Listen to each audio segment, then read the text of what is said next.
ইয়াত বহুত পানী আছে দেই, বহুত বোকা আছে কাৰণে তামোল লৈ আহিছোঁ। কেইদিন কাটিলে? 2 দিন হ'ল আজি।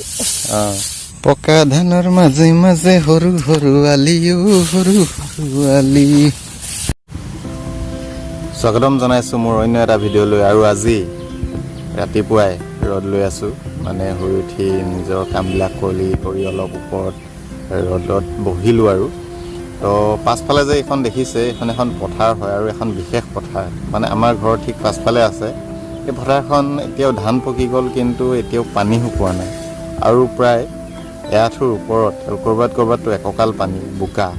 গতিকে এই পথাৰখন আজি আপোনালোকক দেখুৱাম আৰু ৰাতিপুৱাই ব্লগটো আৰম্ভ কৰিলোঁ। তেনেহ'লে দেৰি নকৰি আহক আজিৰ ভিডিঅ'টো আৰম্ভ কৰোঁ। আৰু সেই যে ৰাস্তাটো দেখিছে, এইটো আমাৰ ঘৰৰ আগফালে, আৰু আমাৰ ঘৰৰ পাছফালে আছে পথাৰ। আৰু পথাৰ যোৱাৰ আগতে কাম এটা কৰি লোৱা যাওক, মানে মটৰ চাইকেলখন অলপ ধুই লোৱা হওক, তাৰ পৰা পথাৰ যাম। আৰু আমাৰ মানে পাছফালে এইফালে বহুত পাহাৰ পৰ্বত নামি যাব লাগে। আগফালে ওখ, পাছফালে চাপৰ। অভিজিত আহিছে আজি পথাৰত যাবৰ কাৰণে। ক'ত যাবি? পথাৰ যাবি? ই মানে আমাৰ ভাইটি হয়, খুৰাৰ ল'ৰা। এইটো মানে পথাৰৰ ওচৰতে আমাৰ পুখুৰী আছে, আৰু এই যে দেখিছে এইবিলাক গোটেই আমাৰ এই পথাৰ হয়। আৰু এইফালে কাটি আছে, আজি ওচৰত কাটিছে। বাইদেউ, আপোনাৰ কাৰণে তামোল লৈ আহিছোঁ। চব বেয়া নেকি? সব গোটেইখিনি বেয়া অৱস্থা, কেনেকা হৈ আছে। ধান কাটিছে, পথাৰ যাম আহি যা।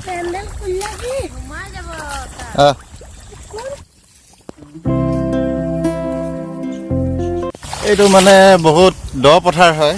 এতিয়া এই আমাৰ একদম এআঁঠু এতিয়া সোমাইছোঁ, আৰু যেতিয়া খেতি কৰে তেতিয়া মানে এক কঁকাল সোমাই যায় এই পথাৰটোত। এই চাওক কিমান বোকা আছে, বহুত বোকা আছে। তো গাইজ, এইখন মানে গোটেই পথাৰখন গেলগেলি পথাৰ বুলি কয়।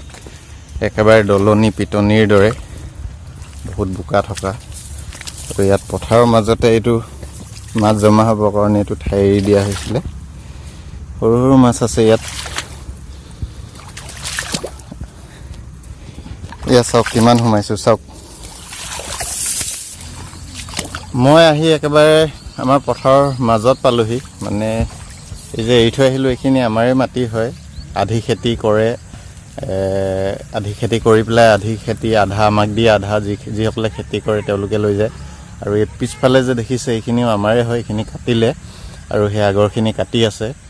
আৰু বহুত দ হয় পথাৰখন, আপোনালোকে দেখিছেই। দিনত চাব লাগিব। বোলে কাঁচি এৰি থৈ গৈছিলে, কাঁচিখন লৈ যাব লাগে। দুটা নহয়, 3টা আছে, লৈ যাব লাগিব। অলপ মাজৰ পৰা আহোঁ, তাৰ পৰা লৈ যাম। এইখিনি কাটি থোৱা প্ৰায় 3-4 দিন মানে হ'ল। মুঠিবোৰ প্ৰায় শুকালে, আৰু এইখিনি নিবৰ হৈছে। এই আমাৰ ককাই এজন ধান কাটি আছে, মানে এই অকলে কাটি আছে। অকলে আহিলে আপুনি? ঘৰৰ মানুহবিলাক আৰু পাৰ্মানেণ্ট মানুহ যে কামতে গুচি গ'ল। আপুনি নিজে খেতি কৰা? মই নিজে কৰোঁ। হয় হয়। এইটোতো একেবাৰে কোৰ মাৰি খেতি কৰিব লাগে, বহুত কষ্ট হয়।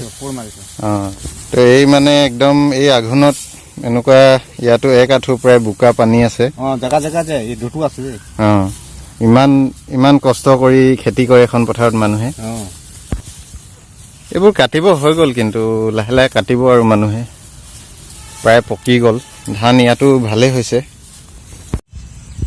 গোটেই দিনটো এআঁঠু বোকাৰ মাজত সোমাই ধান কাটিবলৈ দম লাগিব, দম।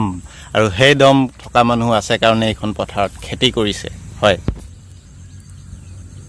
ধান নিয়া সময়ত বহুত কষ্ট হয়।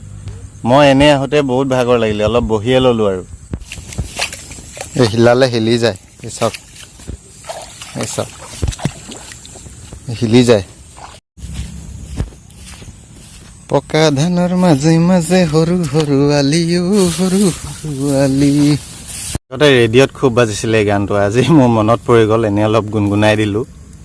এই দূৰতো দাৱনী কেইজনী মানে ধান কাটি আছে, আৰু এইফালে ভণ্টিজনীয়ে ল'ৰা উমলাই আছে। কি ভণ্টি এই ধান কটা নাই ল'ৰা ধৰিব আহিলি এনেকৈ সৰু ল'ৰা থাকিলে মানে এজন লাগে আৰু ধৰিবৰ কাৰণে এই বাইদেউহঁতৰ লগত কথা পাতিম অলপ ইয়াত বহুত পানী আছে দেই বহুত বোকা আছে ধান কাটিছে এই যিমান বোকাৰ মাজত ধান কাটিছে কেনেকুৱা লাগিছে ভাল লাগিছে ভাল লাগিছে ঠাণ্ডা লগা নাই ইমান ঠাণ্ডা দিনত লাগিছে ঠাণ্ডা ঠাণ্ডা হ'লে উপায় নাই আৰু ন কাটিবই লাগিব কেইদিন কাটিলে 2 দিন হ'ল আজি তো গাইজ সঁচাকৈ আঘোণ মানে খুব আনন্দৰ পৰিৱেশ এনেকৈয়ে পথাৰত সকলোৰে ব্যস্ততা থাকে আনন্দ বুলিয়ে কৈছোঁ আৰু কাৰণ পথাৰত এনেকৈ ধান দোৱা ভাত খোৱা টেঙা খোৱা এনেকুৱা ধৰণৰ পৰিৱেশ আঘোণত সুলভ কিন্তু এইখন পথাৰত খেতি কৰাটো সুলভ নহয় দুৰ্লভ চবেই খেতি কৰিব নোৱাৰে খৰিবোৰ দেখিছে এইবোৰ আগতে বহুতেই আছিলে গছৰ মুহা আছিলে এনেকুৱা শুকান আগতে খুব নিছিলোঁ এতিয়া মানুহে নিনি প্ৰায় শেষ হ'ল আৰু ক'ৰবাত 2-1 আছে সঁচাকৈয়ে আঘোণ মানেই যেন ব্যস্ততা আঘোণ মানেই যেন পথাৰ এই পথাৰত আঘোণৰ মাজৰ সৌন্দৰ্য ময়ো আজি উপভোগ কৰিলোঁ যদিও বা আমি নিজে খেতি নকৰোঁ তথাপিও আহিলোঁ পথাৰত আৰু পথাৰৰ খুব সুন্দৰ দৃশ্যবিলাক দেখুৱাবলৈ আপোনালোকক চেষ্টা কৰিলোঁ ভিডিঅ'টো চাই ভাল লাগিলে লাইক কমেণ্ট শ্বেয়াৰ কৰিব বুলি আশা কৰিলোঁ তেনেহ'লে আজিলৈ মানে নতুন এটা ভিডিঅ'ত আকৌ লগ পাম ধন্যবাদ